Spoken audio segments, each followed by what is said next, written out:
इतने रह गई ना।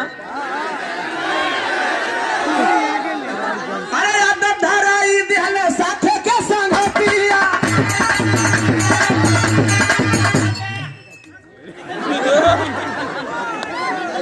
ये हमार पर्सनल रिसर्च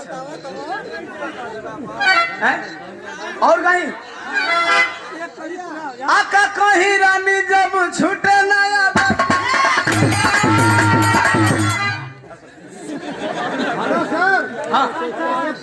पढ़ लीजिए उसके बाद जो बोलना बोलिए। अरविंद याद अरे का कहीं रानी जब छूटे नया जातिया।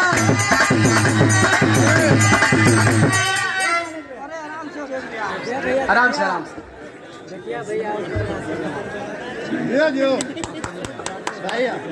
तोले मरद का शिकायत हो।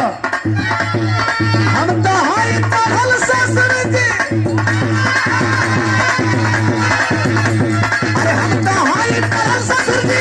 पहला उनका मानीला जहिया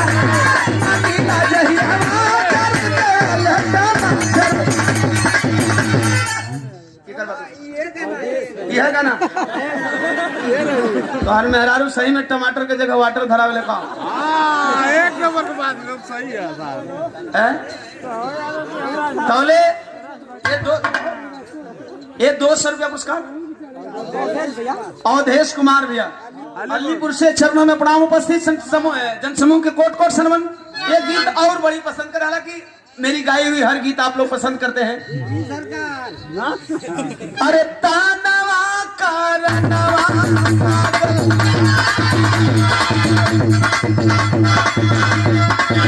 तानवा कारनवा पागल भाई बाती बनवा है।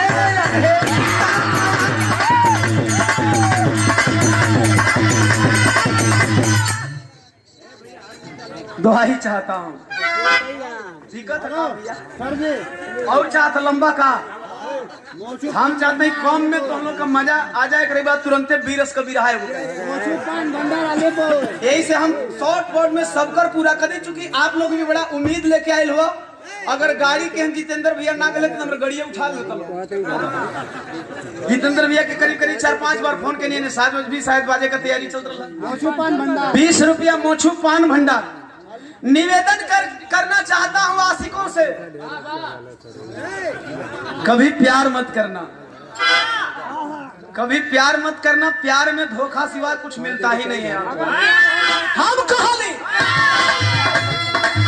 लागे न केहू के हो। थोड़ा ऊपर करो।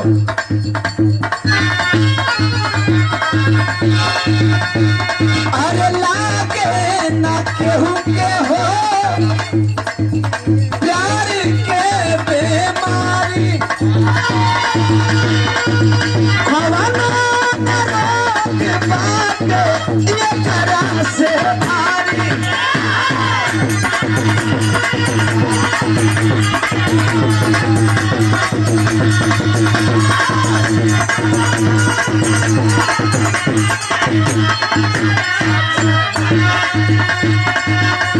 जिए ना मार देला छीने लाचाना वाला रे छीने लाचाना